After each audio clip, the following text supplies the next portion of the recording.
Well, it's a great time to talk some women's lacrosse as the month of May is staring us right in the face at the end of the week. We got Alyssa Murray-Cometti from IL Women with us now, and of course an all-time Orange great. And here we go, Alyssa. We're getting down to brass tacks at this point of the season. What's the feel? What's the vibe in the women's lacrosse world right now as the playoffs are a little more than a week away?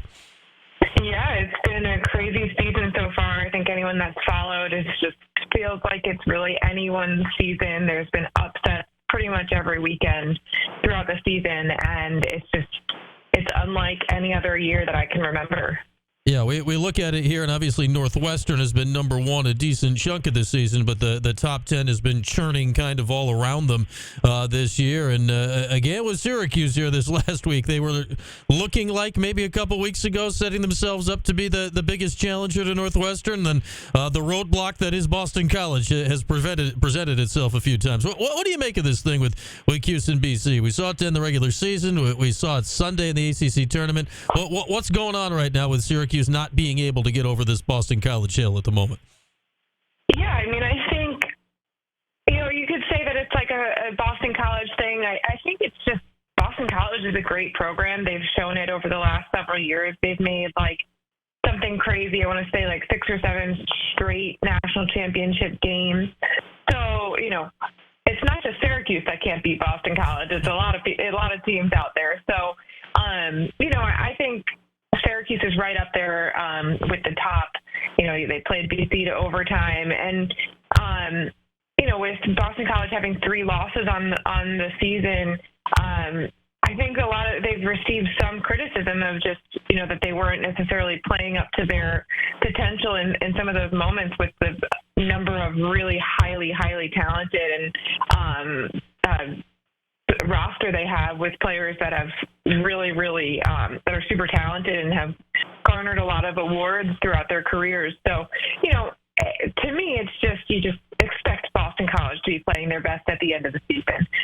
It's something they always manage to do, and this year it's the same way. So, I think they're just a really great program, as is Northwestern, as is Syracuse, as is Notre Dame. It really feels like it's anyone's game. I just named the top 4 right now, but even outside of that, there's upsets every weekend. You just never know. Yeah, the sense I get with this series, especially with the Syracuse BC series, that I imagine has got to be beyond frustrating for Kayla Trainer and this team, is that it's not like they're getting wiped off of the face of the earth, right? I mean, they have had leads, right, and they've had significant leads in some of these games. I'd say often they're up in the second half. This game, not the case in the second half, but they were up 5-1 early. How much can that frustration, wear on you if you are Syracuse or a team in their spot where there's that one team, albeit a great team, but that one team that you can't quite get over the hump against? Yeah, I mean, it's frustrating, but that's, why these athletes have to be mentally tough, and it's something that you have to prepare for. So many of these programs use sports psychologists to talk about those sort of challenges and how you will eventually overcome those kind of roadblocks that you're experiencing. And I think in that example in particular, it's I'm sure all those players and the coaches are like, okay, here we go. This is going to be the time. And then when it doesn't happen, it's just so frustrating. I can only imagine as a competitive person, but you got to just kind of you have to have a short memory, wipe the slate clean and start all over again. And that's why we play sports, right? It's that addiction of you never know what the outcome is going to be, and it's any given day. And so you have to have a short memory to kind of just start fresh every game, every day. Yeah, we get toward the end of this season. Take a look at Syracuse for me. I mean, we've seen so many great Orange teams over the years that have gotten right there and haven't quite finished it. If this Syracuse team is to be the one to do it, what stands out to you about this year's version that would give them a shot when we get into May here?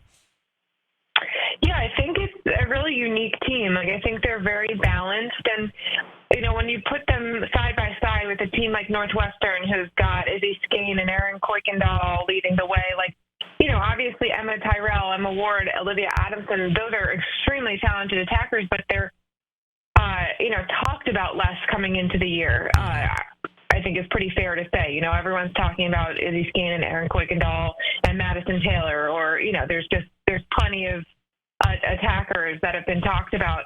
And so I feel like they've kind of flown under the radar in that regard, but they're so balanced. And so it really allows for them to kind of just play off of each other and benefit from that as well, along with a really veteran defense with some young contributors like Casey Benoit, who is a freshman defender and has really completed that unit. I think she's just incredibly talented. She's highly ranked coming into the year and has lived up to that as well. Can only imagine how talented she'll be by the time that she graduates as well. She's very, very strong as just a first-year player.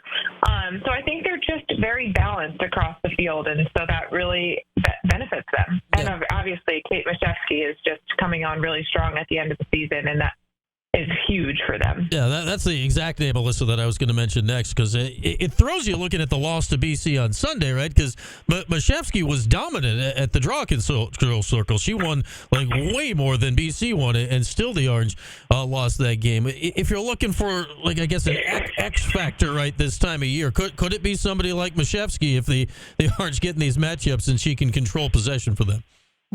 Totally. I mean, I think, that's something that I'm sure Syracuse coaches are looking back on, is like that they had the offensive possessions. They just weren't able to capitalize on it. And so you look at those things, and that's something that, I think Jen Kent, the assistant coach or associate head coach at Boston College, she coaches the defense, doesn't get enough credit for. She is, in my mind, a complete defensive mastermind. She does it to teams like every game. She forces teams to get creative with how they're scoring goals. They really do a great job of minimizing the impact of the top scorers on the opposing teams and make role players make plays and step up. And so I think Jen Kent is just incredible at that. And so you look back at, if you're Syracuse, and you say, okay, these were the shots we were given. These are the players that took shots, and this is how we're going. If we see them again, this is how we're going to address it better. We know these girls are going to be forced to take shots. How do we get them the best opportunity possible to get them to take a high-quality shot that they're going to score on? Alyssa Murray-Cometti with us as we continue a big day of lax on the show. And Anish Shroff on talking the guys earlier, getting the ladies here with Alyssa right now. And, we look at how this is all going down here. And last year, the way the tournament played out, like once we got to tournament time, right, like Northwestern was just like, yeah, we're way better than all of you. We're done with it. We're steamrolling to the title. I know they're still number one. I know they got Izzy Skane. Where would you put the gap, like right now, Alyssa, of Northwestern to the field, especially compared to what we saw them do at this time last year?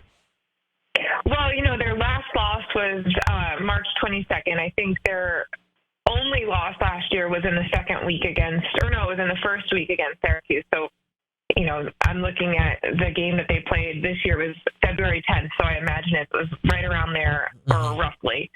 So they were a little bit closer towards the end of the season of when their most recent losses. They lost to Penn State by a goal. But there is that potential that they are just flying high by the time that they get to the tournament. But it's not a guarantee. They beat Michigan by a goal most recently. They're going to play Hopkins here in a couple of days. And so it's interesting. It's really uncertain of how it's going to end up. But, you just look at their lineup of players and you could see how dangerous they could be. Is Izzy Skane still the best player in the country, defending Towarton winner? Is she still number one when you look at it?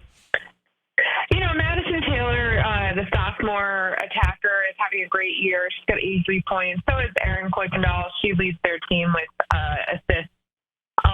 So you've got those three players. But I think every team's goal, when they're playing Northwestern at least, is to shut Izzy down first. And so in my mind, when you're talking Northwestern, I do think she is the most lethal attacker there. Obviously, they have several options. But you've got players across the board. It doesn't necessarily have to be an attacker. I think there are plenty of players out there. I think Jackie Wolak from Notre Dame is outstanding. I love watching her play. Rachel Clark from Boston College. I think Chase Boyle from Loyola is just an unbelievable midfielder. She's so fun to watch.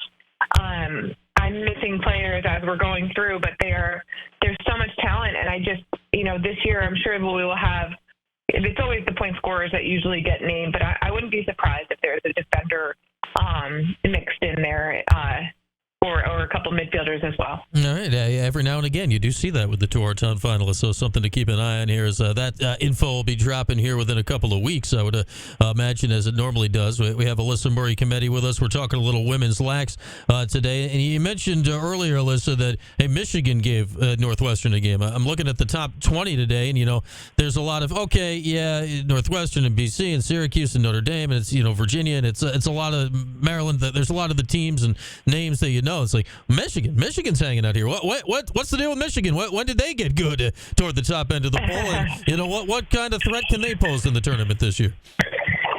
Yeah, I think Michigan, what they struggle with is a little bit of consistency there. They dropped to Maryland, to Northwestern, and then, which are games that you're like, okay, based off the rankings, it makes sense. And then losing to Johns Hopkins in the quarterfinals in Ann Arbor was pretty a killer for them. They are not even going to be in Evanston to go to the semifinals this coming weekend. But I think they'll still get a really great seed. They've put together a really strong schedule this season and have done well. Hannah Nielsen has done an incredible job out there since taking over that program. And they've got players across the board that have been really strong. Jill Smith came on last year and really just blew up and kind of, sometimes the next year those players don't perform the same way, but she's done that and more. And then Kaylee Dyer is having another great year. So that's two juniors that'll be returning next year as well. And then Erin O'Grady in Cage, she's leading the country, I believe, in save percentage. So they've got both ends of the field taken care of, and they're going to be a hard team to beat. And, they've lost to Northwestern by a goal in the quarterfinals, heading to the Final Four last year as well. So they've kind of been right there with Northwestern, and so it'll be interesting to see if they're up against each other here in the tournament. Obviously, they won't be in the Big Ten, but if they're in the NCAA tournament against each other, it'll be interesting to see how that pans out. Yeah, Alyssa, we always talk about, growth of the game and all that, and obviously it's been explosive in women's lacrosse. There's a million teams now. It's all over the country, but very often we get to the end of the year. I know BC's inserted themselves recently, and again, it's 20 years ago now, but the Northwestern story was huge when they blew up onto the scene. What would it mean, a program like Michigan or something like that, a program that, we know from the sporting world that's established in sports to make their mark in women's lacrosse, if it was them or another program like that hasn't been on the stage before to make one of these runs in the tournament? Oh, it just opens things up. It's awesome. There's so many highly talented players out there. That's a part of something that we do. We rank classes that are coming into college, getting recruited, and you get further down the list, and it just gets harder and harder to pick who goes where because these players are all so strong. And so it's really cool to see these players just performing at the next level that you've watched for several years and see who does well. And so, Michigan, a team like that, obviously Michigan is a highly athletically focused school and, very strong in many sports. But, them getting into the Final Four or even, quarterfinals and just really in the talks of the rankings, top 10, it's huge for the sport. It's fun to watch. Lastly, here for you, Alyssa, go figure out what if it sneaks up on you 5 days and a few hours, right? We're gonna have the brackets in our hands to know what's going on coming up. What is the main thing you're watching out for the rest of the week that you think will influence what we see when the brackets come out on Sunday? Yeah, I was just about to start working on a little bracketology to get out, and coming up with the top 8 seeds has been just so puzzling for me. The committee has typically gone very heavily focused on what the RPI is, but I just feel like this year, with a year that everyone has beaten everyone, and it feels like you're not going to be able to go so strictly off of RPI. You're going to have to take more recent play into consideration and things like that, and rather than the puzzle of, well, they beat them head to head, but then they lost to this other team. So it really is interesting, but I think a lot of we'll go into what happens this next weekend with the rest of the conference tournaments going on. I think if Northwestern wins the Big Ten, they're a shoo-in for the number 1 seed. Boston College probably second. And then it sort of gets interesting from there if the committee goes by RPI or if they start to kind of mix it up a little bit from what they've done in the past and consider rankings a little bit more and things like that. Yeah, if you go who beat who this year, you're going to tie yourself in a pretzel and you're never going to get out of it. Exactly. To figure out what the tournament's going to do. All right, Alyssa, we're to the best time of the year here. May starts tomorrow. We're into the winning time for lacrosse season. Thanks as always, and I'm sure we'll do it again before the end of the season. All right.